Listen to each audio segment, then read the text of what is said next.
বাংলাদেশ ব্যাংকের রিজার্ভ আক্ষরিক অর্থে তলানিতে চলে এসেছে এবং এটা এটা এটা সম্ভবত ৩-৪ বিলিয়নে নেমে এসেছে। এই কারণে সরকার মানুষের অ্যাটেনশনটা ডাইভার্ট করার জন্য এইটা একটা কৌশলের আশ্রয় নিয়েছে। এখন যদি আপনি আমাকে ফার্দার প্রশ্ন করেন যে বাংলাদেশ ব্যাংকের কি সমস্যা, ভারতের চুক্তির বিষয়টা তো আমরা কম বেশি জানি যে সরকার এটা হাইড করার চেষ্টা করছে। সেটা হচ্ছে যে সাবেক গভর্নর ডক্টর ফরাসউদ্দিন যেটা বলেছিল, যেটা আপনাকে আমি বললাম, সেটা হলো আপনি দেখেন গত পরশুদিন বাংলাদেশ ব্যাংক তাদের ব্যালেন্স অফ পেমেন্টে তারা যেটা বলেছে যে আগে এক্সপোর্ট প্রমোশন ব্যুরো ইপিবি আমাদের যে এক্সপোর্টটা হয়, এক্সপোর্ট থেকে যে আয়টা হয় সেটার হিসাব নিকাশ ইপিবি রাখে, এক্সপোর্ট প্রমোশন ব্যুরো। তারা গত 2 বছর ধরে 23.4 বিলিয়ন ডলার তারা বলেছে যে এই টাকা আমরা বিভিন্ন স্টেক হোল্ডার থেকে আমরা পাবো, তার মানে আমাদের আয় হয়েছে। সেটা হয়তো কোনো কোম্পানির কাছে অথবা কোনো দেশের কাছে এটা আমাদেরকে সারপ্লাস হিসেবে দেখানো হয়েছে।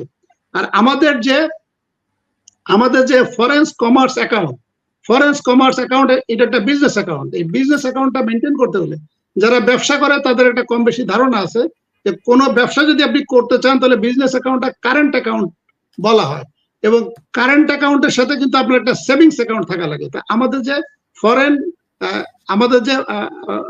ফরেন অ্যাকাউন্ট যেটা ওই যে মেনটেন করে ফরেন কমার্স অ্যাকাউন্ট, এটা বা দুইটা অ্যাকাউন্ট, একটা হচ্ছে কারেন্ট অ্যাকাউন্ট যেটা দিয়ে দৈনন্দিন আমাদের খরচ এবং ইনকাম যেটা অ্যাড হয় এটা এই অ্যাকাউন্টে যোগ হয়, এটাকে বলে current account, business current account. আরেকটি হচ্ছে ফাইন্যান্সিয়াল অ্যাকাউন্টটা হচ্ছে সেভিংস অ্যাকাউন্ট। তার মানে আমাদের যে ইনকাম গুলো আসে কর্নেল হক এবং আমাদের রিজার্ভ যেটা বাড়ে, এটার মাধ্যম হলো চারটার ভিতরে একটা হচ্ছে এক্সপোর্ট, 2 নম্বর হচ্ছে ফরেন রেমিটেন্স, 3 নম্বর হচ্ছে এফডিআই ফরেন ডাইরেক্ট ইনভেস্টমেন্ট, আর 4 নম্বর হচ্ছে বিদেশি লোন। এই 4টা ছাড়া আমাদের আর যে রিজার্ভ বাড়ার আর কোনো মেকানিজম নেই। এই 4টাতে হলো আমাদের রিজার্ভ বাড়ে। আর 4টা পদ্ধতিতে আমাদের রিজার্ভটা খরচ হয়ে যায়। একটা হচ্ছে ইম্পোর্ট, 2 হচ্ছে যে বিদেশি এমপ্লয়ি বা বিভিন্ন এয়ারলাইন যারা এখানে কাজ করে ওদের যে স্যালারি বা বেতন দেওয়া লাগে, এইটা একটা মাধ্যম আমাদের খরচ হয়। আর হচ্ছে আমরা যেগুলো আমদানি করি, ধরেন এই যে তেল, গ্যাস, অক্টেন, এই যেগুলো আমদানি করি, এই আমদানি ব্যয় মেটানো লাগে।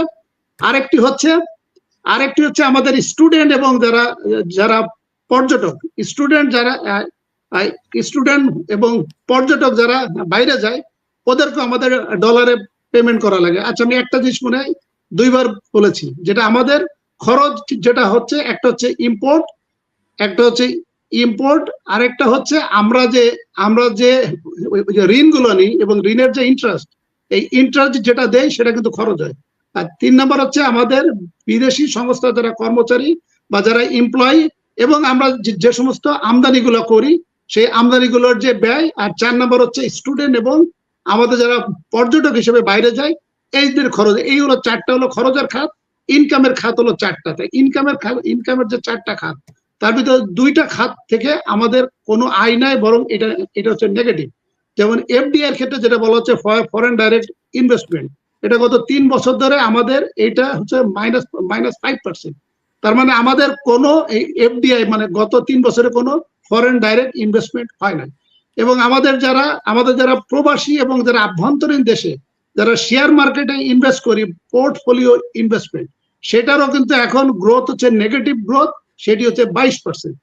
আর আমাদের যে ফরেন লোনও কিন্তু আমাদের এখন শর্টে আছে, এবং সেটা আমাদের গত বছর $2 বিলিয়ন শর্ট, যেটা আসার কথা ছিল সেটা কিন্তু নেগেটিভ। তো এখন এই যে আমাদের যে ফরেন লোন এবং আমাদের যে এফডিআই, এটা আমাদের সারপ্লাস না বা প্লাস না, এটা নেগেটিভ, সেটা আপনাকে বললাম। তার মানে আমাদের যে এটা বাড়ছে, রিজার্ভটা বাড়ছে, সেটা এখন পদ্ধতি হচ্ছে 2টা, একটা হচ্ছে ফরেন রেমিটেন্স, আরেকটি হচ্ছে এক্সপোর্ট। তো ফরেন রেমিটেন্স আমরা যারা বিদেশে আছি তারা আমরা যে রেমিটেন্স গুলো পাঠাই সেটা অন অ্যান এভারেজ $2 বিলিয়ন করে বাংলাদেশে যায়।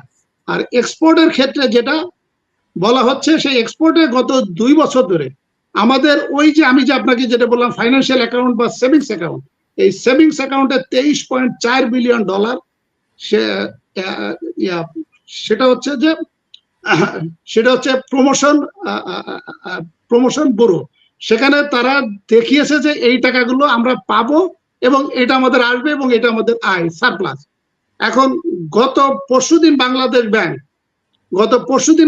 ব্যাংক যখন ব্যালেন্স অফ পেমেন্ট তারা প্রকাশ করেছে, এটা একটা স্টেটমেন্ট টাইপের মতো, ব্যালেন্স শিটের মতো, সেখানে তারা বলেছে যে এই যে আমি যে ফাইন্যান্সিয়াল অ্যাকাউন্টের কথা বললাম, সেভিংস অ্যাকাউন্টস এর কথা বললাম, এই অ্যাকাউন্টে তারা বলেছে $9.26 বিলিয়ন নেগেটিভ মাইনাস, হোয়ারাজ এটা আগে দেখিয়েছিল $2.24 বিলিয়ন, এটা সারপ্লাস আছে।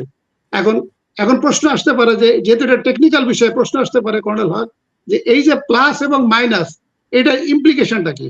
ইমপ্লিকেশনটা হচ্ছে যে আপনার সেভিংস অ্যাকাউন্টে $9.26 বিলিয়ন প্লাস, মানে এই টাকাটা আপনার কাছে আসবে, এই টাকাটা আপনি খরচ করতে পারবেন। আর আপনার যদি বলা হয় যে মাইনাস $2.24 বিলিয়ন, এইটা আপনার নেগেটিভ, মানে কেউ না কেউ আপনার কাছে এই টাকাটা পাবে। তার মানে আলটিমেটলি সরকার এখন যেটা বলছে যে $16 বিলিয়ন মতো ওর কাছে আছে, যদিও 2 সপ্তাহ আগে বলেছিল এইটি $13 বিলিয়ন নিচে। এখন IMF, ADB, AIIB এবং কোরিয়া থেকে 3 বিলিয়নের মতো লোন পেয়েছে, সেটা দিয়ে বলেছে এখন $16 বিলিয়ন মতো আছে, এটা বাংলাদেশ ব্যাংক বলছে। কিন্তু আমি আপনাকে যে হিসাবটা দিলাম যে আমাদের বাংলাদেশ এক্সপোর্ট প্রমোশন ব্যুরো, তাদের যে $23.4 বিলিয়ন তাদের হিসাব থেকে গত সপ্তাহে এটা ডিলিট করে দিয়েছে, মানে অ্যাজ ইফ এই টাকাটা তারা কারোর কাছে পাবে না। এখন এইটা কনসিকুয়েন্সে বাংলাদেশ ব্যাংক যে ব্যালেন্স অফ পেমেন্ট করেছে, গত বছর তারা দেখিয়েছিল যে 2.24, এই বছর যে তারা দেখিয়েছে 2.24 বিলিয়ন এটা ব্যালেন্স আছে, কিন্তু এখন তারা বলছে যে এটা ব্যালেন্স নাই, এটা $9.26 বিলিয়ন মাইনাস। তার মানে আপনার অ্যাকাউন্টটা ক্রেডিটে আছে। এই যে আমরা যে বিদেশি যে সুদ বা ইন্টারেস্ট শোধ করি, এই অ্যামাউন্টটা যদি বড় হয়, তাহলে এটা তাহলে এটা ফাইন্যান্সিয়াল অ্যাকাউন্ট বা সেভিংস অ্যাকাউন্ট থেকে এটা আমরা পরিশোধ করি। তা এখন যেহেতু অ্যাকাউন্টটা ভার্চুয়ালি গত 2 বছর ধরে কিন্তু মাইনাস, কর্নেল হক, গত 2 বছর ধরে আমার এই ফাইন্যান্সিয়াল অ্যাকাউন্ট কিন্তু মাইনাস। এই কারণে আমাদের বিদেশি যখন আমরা ইন্টারেস্ট শোধ করতে যাচ্ছি বা আমরা বড় কোনো পেমেন্ট শোধ করতে যাচ্ছি, যেহেতু আমার এই অ্যাকাউন্ট মাইনাস, সেই ক্ষেত্রে আমাকে কারেন্ট অ্যাকাউন্ট থেকে পরিশোধ করা লাগছে এবং আমার বাংলাদেশ ব্যাংকে যে রিজার্ভটা আছে, এই বাংলাদেশ ব্যাংকের যে রিজার্ভ থেকে আমার এই টাকাটা শোধ করা লাগছে। তার মানে আক্ষরিক অর্থে আপনার যে $9.26 বিলিয়ন যেটা মাইনাস আছে, এরপরে যদি এখন শেখ হাসিনা চায়নার কাছে হাতে পায়ে ধরে যদি টাকা আনে, তাহলে $9.26 বিলিয়ন যেটা মাইনাস, এটা শোধ করার পরে আপনার অ্যাকাউন্টটা জিরো হবে। এরপরে যে প্লাসটা আসবে, সেই প্লাস দিয়ে আপনি টাকা পরিশোধ করতে পারবেন। এই ক্ষেত্রে আমি যে আপনাকে ব্যাখ্যা দিলাম, সেই ক্ষেত্রে বাংলাদেশ ব্যাংকের রিজার্ভ বাড়ার আর কোনো প্রকার সম্ভাবনা নাই, কারণ আপনি অলরেডি বাংলাদেশ ব্যাংক স্বীকার করেছে যে তার যে এক্সপোর্ট প্রমোশন ব্যুরো বা আমাদের এক্সপোর্ট থেকে যে আয় এতদিন দেখানো হয়েছে, সেখানে বলেছে যে না, আমাদের আয় না, আমাদের এটা নেগেটিভ $9.26 বিলিয়ন। অর্থাৎ কোনো না কোনো কোম্পানি, কোনো না কোনো দেশ আমাদের কাছে এই টাকাটা পাবে। তার মানে এই টাকাটা কিন্তু ডিউজ হয়ে গেছে। আর এখন যেটা বলেছে যে $2.26 বিলিয়ন, এতদিন যে আমার অ্যাকাউন্ট স্টেটমেন্টে প্লাস হিসেবে দেখিয়েছিল, তার মানে 9.26 আর 2.24, তার মানে ভার্চুয়ালি $11.5 বিলিয়ন। এতদিন ধরে কিন্তু আমাদের কাছে খাতা কলমে, কাগজে কলমে বলেছে আমাদের কাছে এই টাকা আছে, অথবা আক্ষরিক অর্থে এই টাকাটা আছে, কিন্তু এই টাকাটা তো আলটিমেটলি কিন্তু ডিউজ। এই টাকাটা তো কোনো না কোনো কোম্পানি, কোনো না কোনো দেশ, কোনো না কোনো আপনার কাছে পাওনা দেন, আপনার কাছে কিন্তু টাকাটা পাবে। তার মানে $11.5 বিলিয়ন যদি আপনি বাদ দেন, তাহলে সরকার এই যে লোন টোন নিয়ে বলছে $16 বিলিয়ন, তার মানে ভার্চুয়ালি কিন্তু আপনার 4 থেকে 4.5 বিলিয়ন, এই $3 বিলিয়ন লোন নেওয়ার পরে কিন্তু আছে।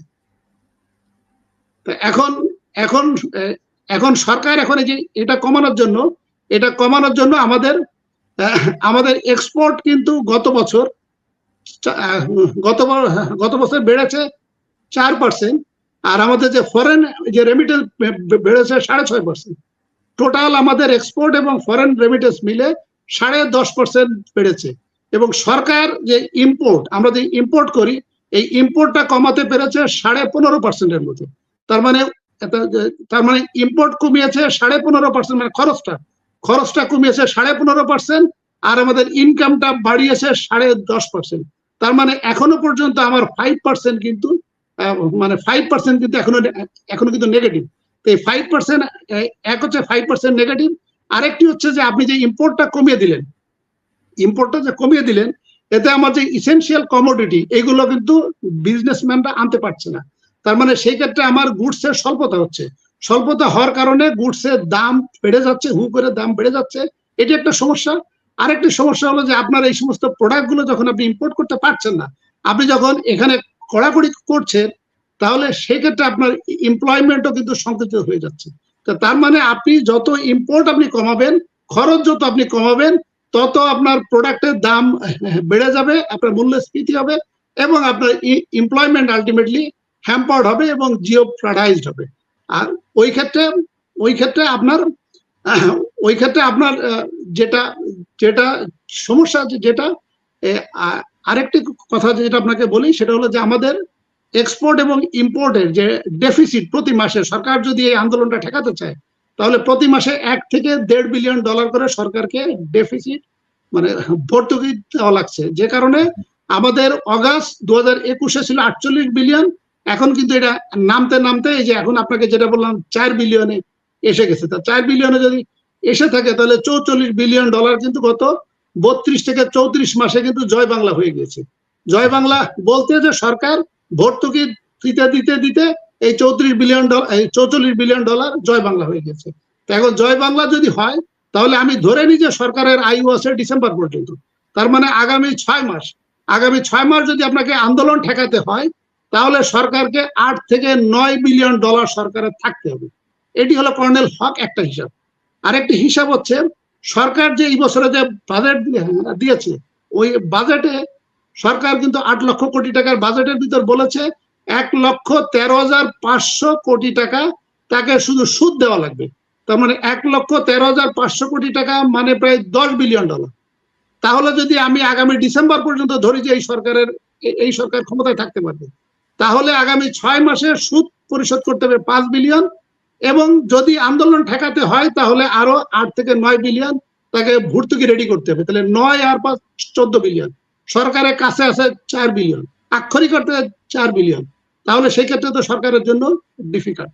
এই কারণে সরকার এইটা ঢাকা দেওয়ার জন্য হঠাৎ করে কিন্তু এই ইনফরমেশন গুলো কিন্তু আগে আনে নাই।